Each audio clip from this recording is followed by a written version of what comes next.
when I was starting my journey for college, I originally started here at Columbia as a musical theater major. And then eventually I ended up not feeling like fully fulfilled with the musical theater program and ended up just fully switching over to American Sign Language. I want to get a degree in ASL linguistics. And then I'm also planning on continuing my education even further and getting a PhD because I would like to work in an interpreting training program. I didn't really want to put myself in the box of just being an interpreter. There's a lot more that I really want to do and a lot more that I want to study. I'm actually within the ASL department, I'm very involved. I'm a student worker and I'm actually a student tutor for ASL 1 students, and I help run some of the lab courses. I'm also the president of the ASL Club.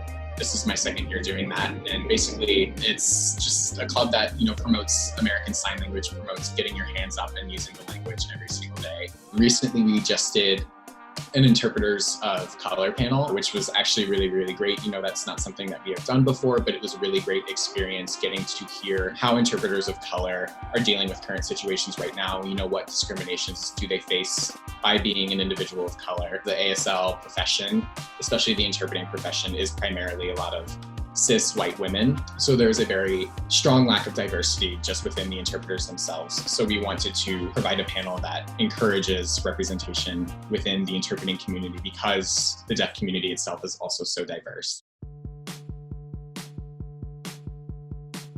Deaf culture is a lot different from our hearing non-deaf culture. ASL grammar, it's all in the face. So if you are blocking the mouth, you are missing out on so much information. It would be kind of the same equivalent as if somebody was just speaking monotone the whole entire time. There's no inflection, no nothing. So definitely during the pandemic, that has been a very big struggle that the deaf community has faced. I know that some organizations have made those clear plastic masks, but sometimes those pop up, so they're not fully effective. But I think for the most part, a lot of the continuation of interacting with deaf community and deaf peers and other interpreting peers as well has just been a lot through virtual because it is the safest option. So I think people underestimate the complexities of the interpreting process. There's many different roles of the interpreter, but we are in a position where we are constantly mediating between one culture that most likely we were born in with another culture that we are also familiar with. And we shouldn't be seen as these superstar interpreters. There needs to be some type of understanding and appreciation for the language and the culture. It should be about the deaf community and not about us as hearing interpreters.